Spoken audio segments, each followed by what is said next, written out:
हरिओम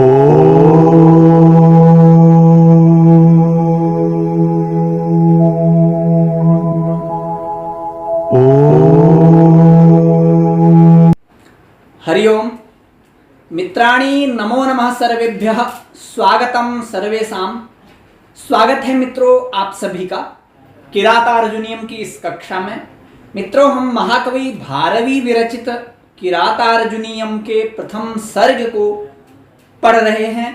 उसी के अध्ययन क्रम में आज हम 28वां श्लोक पढ़ेंगे। मित्रों, इससे पूर्व 27 श्लोकों को पढ़ा करके YouTube चैनल की प्लेलिस्ट में स्थापित किया है, आप सभी देख सकते हैं। अच्छी प्रकार से आप अध्ययन कर सकते हैं। आप सभी का पुनः स्वागत है। संस्कृत विषय अध्ययन नामक YouTube चैनल में यदि आप नए हैं तो चैनल को सब्सक्राइब करें और अपने अध्ययन में निरंतर बने रहें। तो आइए हम आज 28वें श्लोक को अपने अध्ययन की ओर अग्रसर करते हैं। तो सर्वप्रथम हम इस वंशस्थ छंद में विलिखित श्लोक का उच्चारण करते हैं। तो आइए।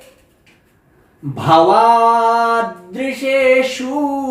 प्रमदा जनोदितम, भवादृशेषु प्रमदा जनोदितम, भवात्यधिक्षेप इवानुशासनम्, भवात्यधिक्षेप इवानुशासनम्,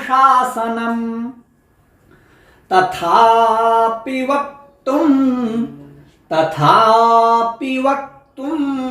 व्यवसाययन्ति माम्, तथापि वक्तुं व्यवसाययन्ति माम्, निरस्तनारी समया दुराधयः, निरस्तनारी समया दुराधयः। अन्वय है भवादृशेषु प्रमदाजनोदितम् अनुशासनम् अधिक्षेपः इव भवति, तथापि निरस्त नारी समयाः दुराधयः माम वक्तुम व्यवसाययन्ति। मित्रों, जो प्रसंग चल रहा है, अब जो वनेचर है वो युधिष्ठिर को दुर्योधन की समस्त बातों को बता करके वापस चला गया है। अब उसके बाद युधिष्ठिर ने अपने भाइयों के समक्ष, द्रौपदी के समक्ष दुर्योधन की स्थितियों को बताया। उसके बाद जो द्रौपदी है उसको क्रोध आने लगा कि हमारा अपमान करने वाला व्यक्ति, हमें पराजित करने वाला व्यक्ति कितने चैन से रह रहा है, कितनी खुशियों से रह रहा है और हम कुछ नहीं कर पा रहे हैं। तो जब उनको क्रोध आने लगा, उनको अपने अपमान करने वाले की उन्नति सहन नहीं हुई, प्रायः नहीं होती है। यदि कोई हमारा अपमान करे और वह अच्छे से जिए और हम फिर भी निम्न अवस्थाओं को व्यतीत करें तो अच्छा नहीं लगता है। तो अब वो युधिष्ठिर को बता रही है कि तुम्हें इससे पूर्व वाले में बताया था कि श्लोक में कि उन्होंने क्रोध को बढ़ाने वाली, उद्योग को बढ़ाने वाली, कुछ करने वाली इस प्रकार की वाणियों को युधिष्ठिर के सामने कहा। तो युधिष्ठिर के सामने जो वाणियां वो कहने लगी, क्या कहा, उन कही हुई बातों का यह पहला श्लोक है। इसमें वो बताती हैं क्या कहती है, द्रौपदी का भाव क्या है, वो इस श्लोक के माध्यम से हम जानेंगे। तो कहा है, इसका जो क्रियापद है वो है व्यवसाययन्ति। व्यवसाययन्ति यानी कि व्यवसायित कर रही हैं, अर्थात मेरे को क्या कर रही हैं, मेरे को मजबूर कर रही हैं। व्यवसायित कर रही है यानी कि मजबूर कर रही हैं। वी और अव उपसर्ग है यहाँ पर, अर्थात कुछ हम जैसे व्यवसाय करते हैं, क्रिया रूपी, व्यवसाय रूपी जो क्रिया करते हैं, तो व्यवसाययन्ति कहने का मतलब है उसको व्यवसायित कर रहे हैं, उसको उद्यत कर रहे हैं, उसको विवश कर रही हैं। किसको? द्रौपदी को। कि माम व्यवसाययन्ति, द्रौपदी बोल रही हैं कि माम यानी कि मुझको, द्वितीय का एक वचन है, माम यानी कि द्रौपदी व्यवसाययन्ति, मेरे को मजबूर कर रही हैं, विवश कर रही हैं। क्या करने के लिए? वक्तुम, वक्तुम वच धातु तुमुन प्रत्यय, वक्तुम कहने के लिए, माम वक्तुम व्यवसाययन्ति, मुझको कहने के लिए व्यवसायित कर रही हैं। ठीक है, अब वो व्यवसायित कौन कर रही है? वो है दुराधयः। दुराधयः यानी कि जो व्यथाएं हैं, जो मेरी व्यथाएं हैं, जो मेरे दुख हैं, दुर्दृष्टा आधयो दुराधय, दुर्दृष्ट जो आधियां होती हैं, जो दुख होते हैं, व्यथाएं होते हैं, उनको कहते हैं दुराधिया। तो वही दुराधयः, दुराधयः ये प्रथमा बहुवचन का है, तो वो दुराधयः वो दुख मुझको कहने के लिए मजबूर कर रही हैं, ऐसा वो बता रही हैं। अब बताती हैं कि ऐसा क्यों है, ऐसा फिर भी मैं ऐसा क्यों कर रही हूं, तो शुरू से देखते हैं। कहा कि यहां पर भवादृशेषु है, भवादृशेषु यानी कि भवत् सदृशेषु, युधिष्ठिर सदृशेषु प्रमदा जनोदितम अनुशासनम अधिक्षेपः इव भवति। एक क्रियापद यहां पर है, बोले हैं कि भवादृशेषु, भवादृशेषु यानी कि युधिष्ठिर सदृशेषु, आप जैसों में, आप जैसों में यानी कि युधिष्ठिर जैसे विद्वत जनों में, युधिष्ठिर जैसे सज्जन जनों में, भवंत इव दृश्यन्ते इति भवादृशाः, अर्थात आपके जैसे जो दिखाई देते हैं उनको भवादृश कहेंगे।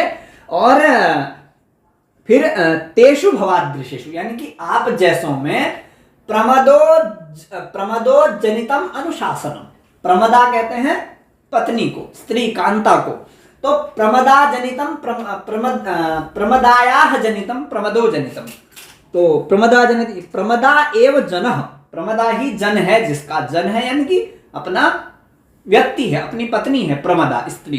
तो प्रमदा एव जनः प्रमदा जनः तेन उदितम, उस प्रमद जन के द्वारा उदितम उत्पन्न, उदितम उत्पन्न, अर्थात प्रमदा के द्वारा उत्पन्न अनुशासनम, अनुशासनम यानी कि अनुशासन समझाना, स्थितियों को बताना कि तुम्हें क्या करना चाहिए, कैसा करना चाहिए, इस प्रकार के अनुशासनम अधिक्षेप इव भवति, अर्थात अधिक्षेप इव, अधिक्षेप यानी कि अपकार इव, अपमान इव, अपमान के समान होता है। कहने का मतलब यह है कि आपके जैसे विद्वत सज्जन समस्त राजनीति को पहचानने वाले व्यक्ति में प्रमदा के द्वारा कहा गया, अर्थात स्त्रियों के द्वारा, स्त्री के द्वारा कहा गया अनुशासन अर्थात जो नियम, वो अधिक्षेपः इव भवति, अर्थात अपमानः इव भवति, अर्थात आप जैसे सर्वज्ञ, आप जैसे महापुरुष को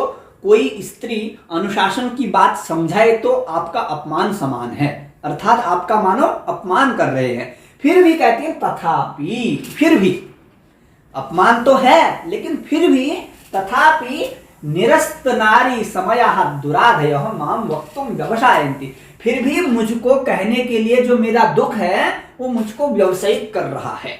और वो दुख कैसा है?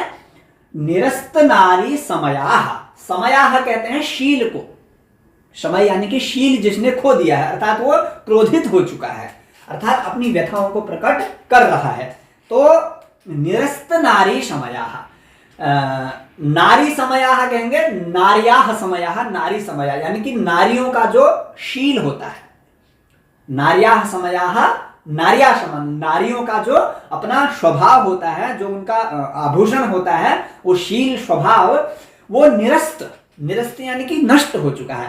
तो निरस्त नारी समयाः दुराधयः, अर्थात इस प्रकार के दुख हैं, उन दुखों का जो स्वभाव है, उन जो दुखों का जो शील है, विवेक है, वो निरस्त हो चुका है, नष्ट हो चुका है। कारण क्या है? दुर्योधन की उस प्रकार की उन्नति को देख करके।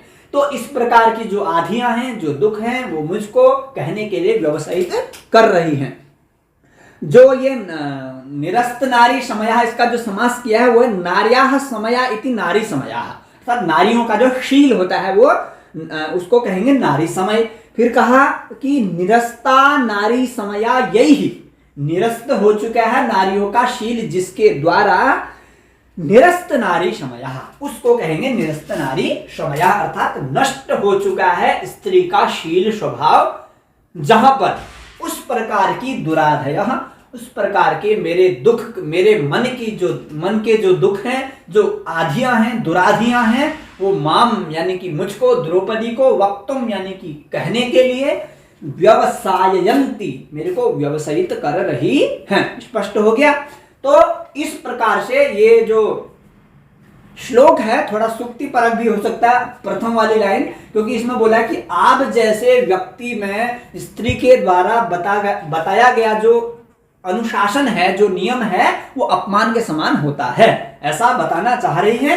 फिर भी अपमान तो होता है, लेकिन मेरे को इतना दुख है, मैं इतने दुख से व्यथित हो चुकी हूं, फिर भी मेरे को वो जो मेरे दुख हैं आपको कहने के लिए मजबूर कर रहे हैं, ऐसा द्रौपदी युधिष्ठिर को समझा रही हैं। तो मित्रों, आशा है आप सभी को इस श्लोक का भावार्थ समझ में आ गया होगा। एक ही श्लोक आप सभी को पढ़ाया जाता है एक दिन में, तो आप अच्छी प्रकार से समझ जाते होंगे, ऐसा मैं मानता हूं। तो इस श्लोक में बस इतना ही। अग्रिम श्लोक में आप सभी के सामने उपस्थित होता हूं। आप सभी का धन्यवाद। नमः संस्कृताय।